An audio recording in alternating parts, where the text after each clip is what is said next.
Welcome back to Kamen Rider Review, episode 82. This I'm discussing episodes 14 to 16 of Kamen Rider Super 1. Now, the first two episodes, for some reason, we decided to reuse two plot elements from previous Kamen Rider series. And also using the same plot element two episodes in a row with the first two. The first one is about the scientist, Professor Sergov, I think his name is, where apparently he was a Nazi who got executed after the events of World War II. And what was his crime as a Nazi? He invented a death gas known as the R gas for some reason. That's what they call it, not the when it actually. Basically, it's laughing gas, but this gas can basically. You can force people to laugh to death. Yep, that's pretty much the reason for it. And it seems as though when you have the guy test out, it's a pretty much big success. People are suddenly like dying left and right, and all because basically he got so defeated by the Kamen Rider, he gets his tusks chopped off. And by the way, how this apparently he was executed, and his brain was preserved. Though for some reason Duncan stole it and found a way to talk to it. Yes, they found a way to talk to his brain. I heard of a movie that is a similar idea to this, where they call it the Save Hitler's Brain, and it seems like this is a very similar idea to that. Now you might be curious, have I seen that movie? No, but this seems like it was a reused old movie plot, which was, by the way, they were Save Hitler's Brain. That's an American movie from the 70s. I believe so, because I heard about this on like a creature feature stuff. Actually, it was like Elvira. I heard about the name, and I'm like, they saved Hitler's brain. Sounds like you're probably thinking, man, that sounds like a very strange idea.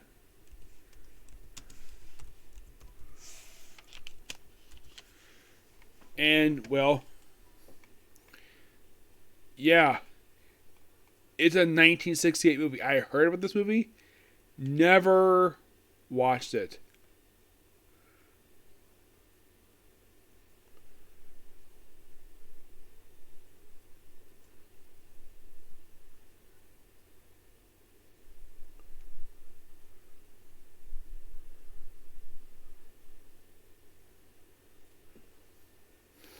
But it's a similar idea. That's where I got the idea. Where I got the idea from. That's what I think, anyways. So they transfer the guy's memories. Now, by the way, this is 1980s technology. The way they transfer is kind of like transferring data from a computer. So they have a memory transfer from a brain to basically a brain dead guy. And then for some reason, I'm like, that's not how science works, but it's fiction, go with it.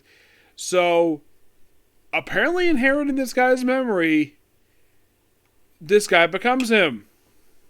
With the scarred face and the hair. I'm like, now you might be curious though, have I seen this before? You know, where someone inherits a memory from somebody and think of his appearance. Kind of, yes. I saw this in Star Trek Deep Space Nine. And by the way, the episode what happened in Deep Space Nine, that was a decade after this. No joke. In that one, it was Odo getting the memories of Curzon Dax and partially taking upon his appearance. Namely, the spots. Yeah, seriously. So, of course, he's offered at the brain, like, you want to work with us and make the gas? It's like, he says, I remember that gas. And apparently that is acknowledgement of agreement. He didn't say yes, just basically just did it anyways. And then after the monster feed is like, oh, wait a next to kill him. So what did he do? He tells him, hey, you want to become a general and I'll take over? He's like, what, really? Yeah, so here's what they do.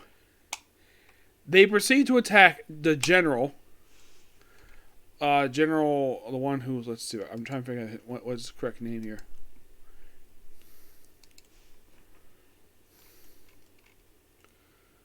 General Magrel.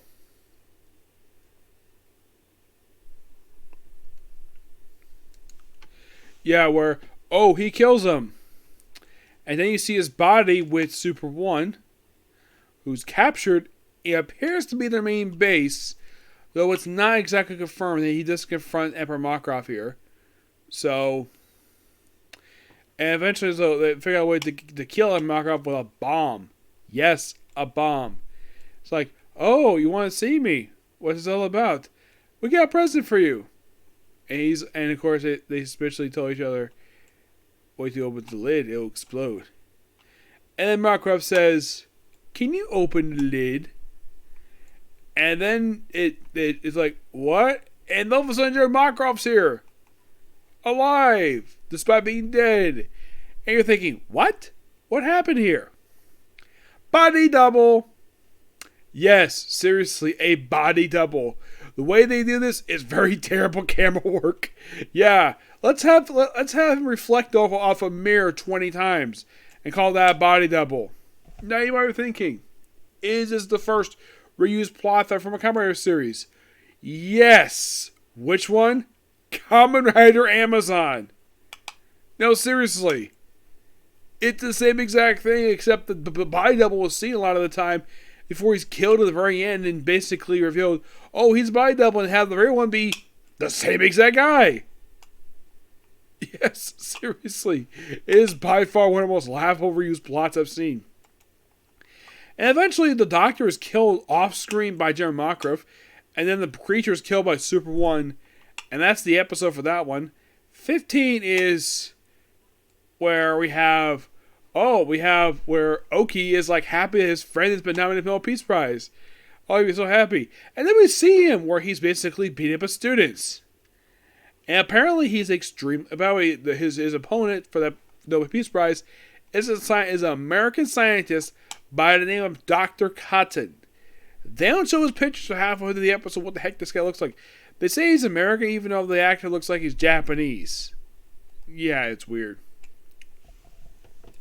So it's like, oh, so confident. And then we have John Mongrel in disguise.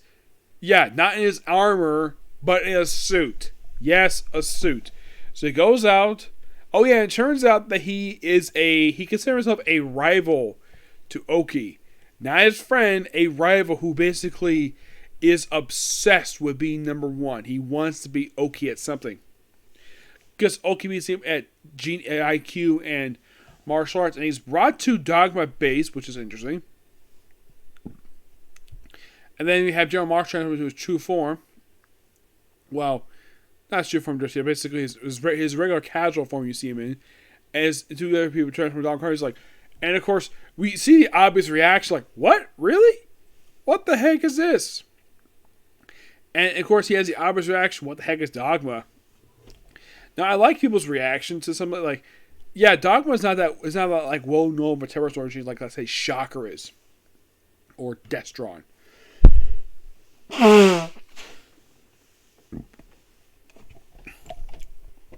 of course, he's offered to work with them. Second episode in a row, we have a character introduced, and he's offered to work with them. And he accepts and is turned into a monster. Lion Thunder. And this is a reused costume. No joke. This looks like the same exact costume we see from Stronger. Yes. For some strange reason, I do not know why this is. For this episode, Lion Thunder, when I saw this attire, I'm like, that looks like the character from Stronger. No, seriously.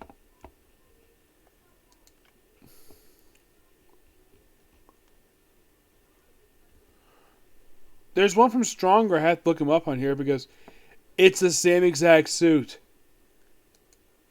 No, seriously, it's a character appears for 2 episodes of this one. Oh, Dead Lion, that's his name. Yeah, look at the suit like, oh my gosh, it's just a reused suit. Let me show you, because it is something. Look,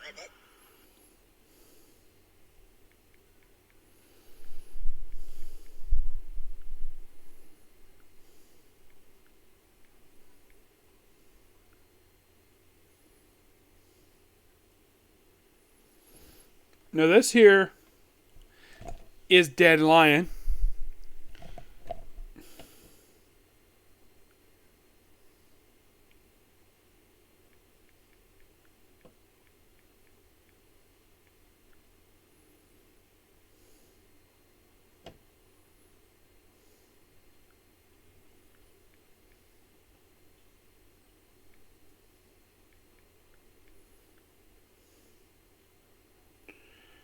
Yeah, I mean, if you look at it, like here's the Lightning Thunder, Lion Thunder. It looks like the same exact suit, except that you're probably thinking, what's the difference between two of them? Well, one's got a smaller mane. The clothes are a different color. Oh yeah, and also, it's got freaking iron claws. Yes, seriously. Yeah, that was my reaction when I saw this suit. I'm like, wait, this looks like the same suit from Stronger. Yes, I have no idea why in the world they did this for. And now here's the thing. The whole thing of like, oh, the friend of the main character who appears for this one episode is jealous of the main character and he joins the organization. Now, the first two times this happened off screen. Here, it's actually shown, and also it's also shown from the start that he hates the main character. I'm like, okay, that's interesting. We're using the same plot thread, but at least we actually show it happening. So like, oh, you are a traitor. Okay. Yeah, and then of course, after he's beaten by the end of the episode, first you have Superman be beaten by him. And then he has a rematch with him, and then he loses. And apparently, because friendship's over, because he killed his friend, he decides to tear up the pictures they have. One where they play football, and then of course do some arm wrestling, and he throws pictures in the water. Yeah, all because basically his friend betrayed him. Yeah, just wow.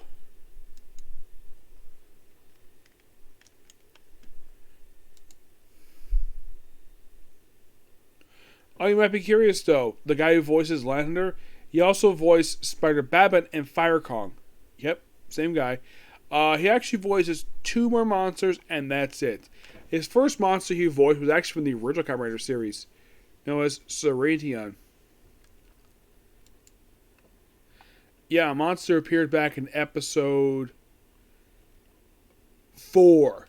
So yeah, he's around since pretty much basically from the start of it. Mm-hmm. Now, as for the last one, you have Unigumo. Yeah, this one started off with, get this.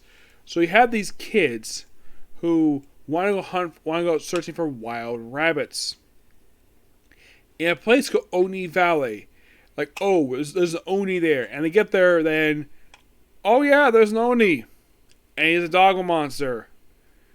And who apparently likes playing with children. And then, of course, you see Gerald Mocker is in his castle. Yes, his castle. He has his own castle. Now, this is a minor reused plot thread. For which show? Stronger. Where you have another throne room used for one of the characters, one of the villains. Yes, this actually is used in that show. You're probably thinking, wait, we're using 2 episodes in a row where we're using stuff from Stronger. Interesting. He tells the Imperial Guard comes to visit him, says, no one's allowed here without my permission, not even you. But they're like, oh, but we have messages from Aaron Makarov. And he's like, I'll take the message. And the message is to burn down the Japanese schools, make dogma schools. Yes, that is the plot. That is the plan. So, yeah, send a monster. He's like, oh, I've already got one in the field. Really? Can you contact him? I don't know how to contact him. He's out on the forest playing with kids. Like, what? Seriously? And eventually he's given the task. So, apparently he had pretty much the 5 kids who want to search for wild rabbits. and gives them Oni eyes, and eventually, like, oh, their plan is to burn down their school, but look up. And they have Super 1 get in contact with him first time, and he gets nearly buried alive. But look at me transform into Super 1, gets out, and beats up the Dogma fighters. Then he proceeds to get this, and of course you have in this I believe this episode in particular, we have debut of Hiromi's unicycle. Yep, this is where it shows up. Excuse me. Yeah, so Trey cheers him up, and eventually convinces the monster to let go of her brother. They'll eventually monster show up at the end of the episode, and at first, like, oh, don't see it. It's like, I'll pretend to see it. But yeah, these were 3 interesting episodes per se. But it's strange, though, that, okay, so in the first episode, we used a plot from, well, I'm trying to think here.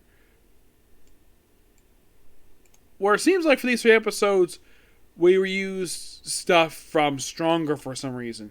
I don't know why. It's weird.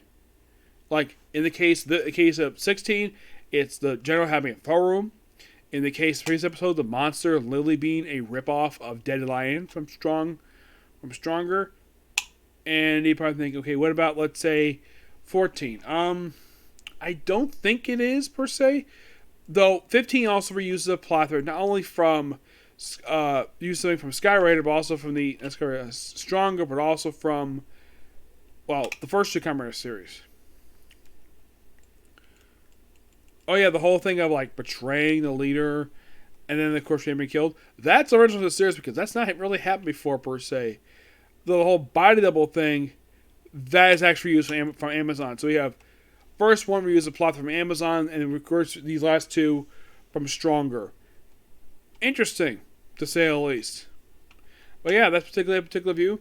Next up is going to be the Fruit of Evolution. Okay, next video. Bye.